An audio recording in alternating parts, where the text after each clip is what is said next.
Magandang hapon mga kabay. So meron po akong approve dito mga kabay. Ito po, dito 5899 demolition hammer natin kilos. So ang papalitan natin mga kabay ay ito po, armature, handle, motor cover, gear case cover, connecting rod, carbon brush, seal, tsaka switch, at sleeve, tsaka tatlong o-ring mga kabay. Yan. Dito po natin ikakabit sa demolition hammer mga kabay. So tara mga kabay, samahan nyo po ako. So yan mga kabay, nakalas ko na po yung armature nya na luma. Ayan. So ito po yung papalit natin mga kabay. Ipipress lang po natin to para safety po. Alang, pipress ko lang. So yan po mga kabay, nakabit ko na po yung armature. Ayan po, na-press ko na po yung bago. Ayan. So yung susunod mga kabay, babalik natin yung brush holder. Unahin muna natin yung dito sa armature, tapos bago yung sa connecting rod. Tsaka yung takip sa huli na lang po yun. So ito muna ang brush holder, ikakabit natin mga kabay, tsaka yung pan. So yan mga kabay, nakabit ko na po yung brush holder. So kailangan na po natin higpitan yan mga kabay.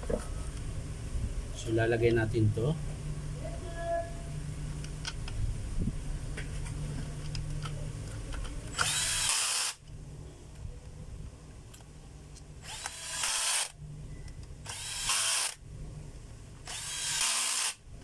Yan. Tapos syempre babalik natin yung terminal ng field coil. Ayan. Kabilaan din po yan mga kabay. Ayan. Tapos carbon brush mga kabay, kakabit na rin natin. Kakabit na po natin ang carbon brush.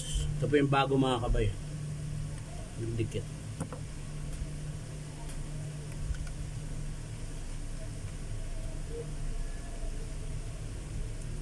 Yun.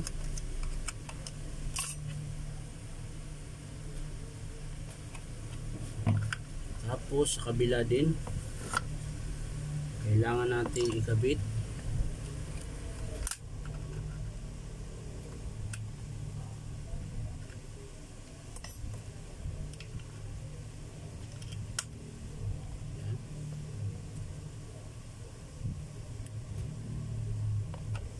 Yun. So okay na mga kabay, yung sunod yung wiring. Ayan.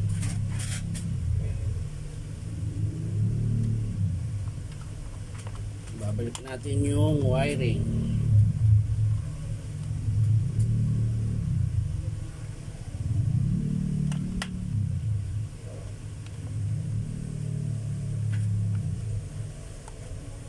Ayan.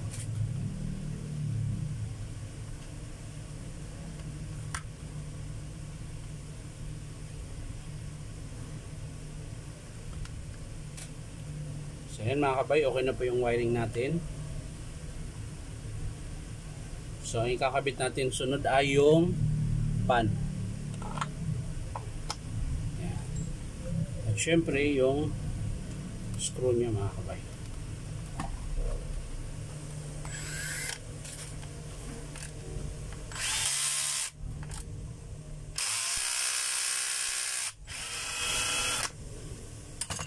So yan mga kabay, okay na. So ikakabit natin yung gear case. So mga kabay, yung gear case nya dito, tsaka syempre yung seal. Ayan, pag ganyan po yan mga kabay. So yan mga kabay, nakabit ko na po yung gear case cover. So ang sunod mga kabay yung switch. Kakabit po natin yung switch mga kabay. Palitan po siya natin ng bagong switch.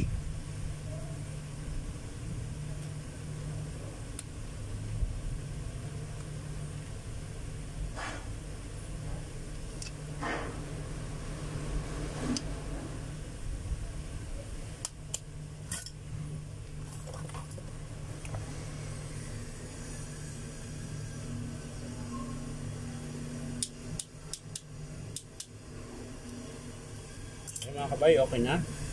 So ilalagay na po natin ito. Ilalagay na po natin siya kung saan siya nararapat. Ilagay.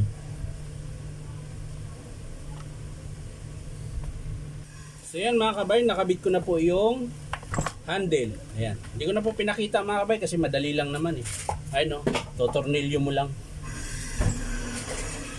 So ang susunod mga kabay, yung connecting rod ang ikakabit natin. Ito.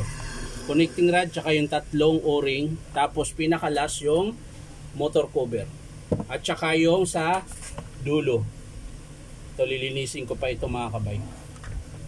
So dito muna tayo. Bubuksan ko muna ito mga kabay. So yan mga kabay, nakabit ko na po yung connecting rod. Ayan. Ito po yung luma niya mga kabay oh. Yan lang naman po ang sira mga kabay. Ito. So lalagyan na lang natin ng grasa mga kabay. Grasa tsaka langis mga kabay. Ayan. Pagalawin ko lang po yung grasa tsaka langis.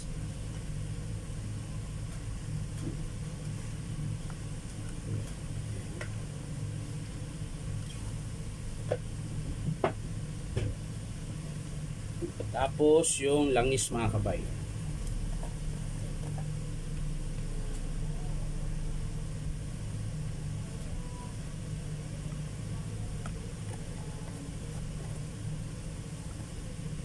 So yan mga kabay, okay na po yan. So lalagay na po natin yung takip. Yan. Siyempre i-screw po natin yan mga kabay.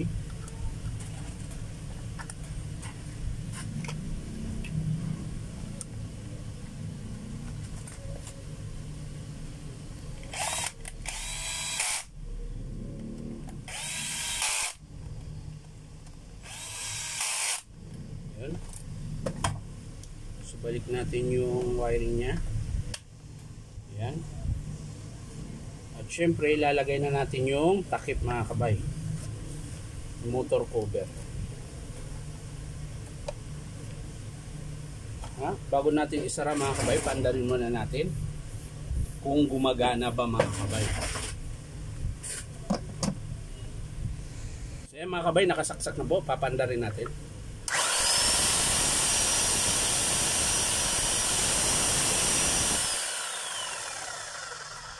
Okay mga kabay, lakas. So lalagay na po natin yung motor cover niya mga kabay.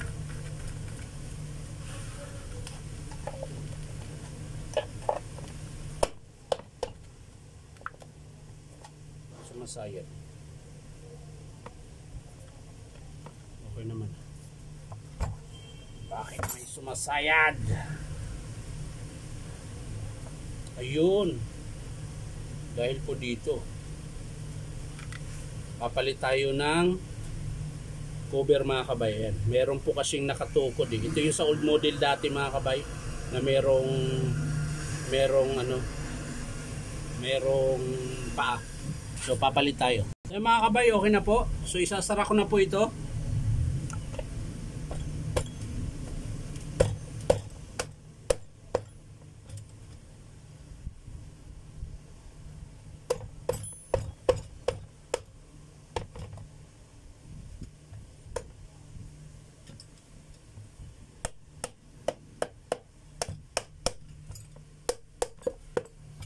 Isasara na po natin.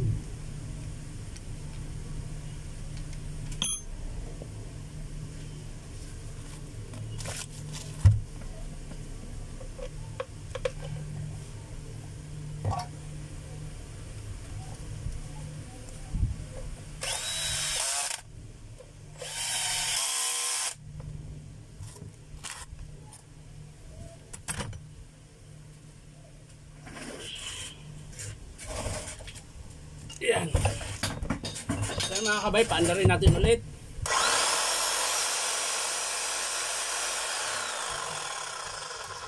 Kapit natin yung bala mga kabay.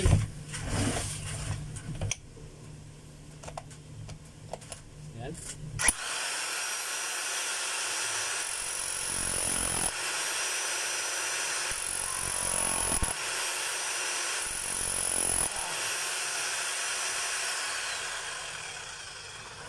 So okay na po mga kabay.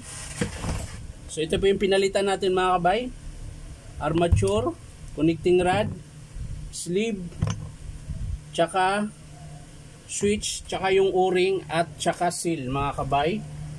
Tapos motor cover, handle, tsaka gear case cover.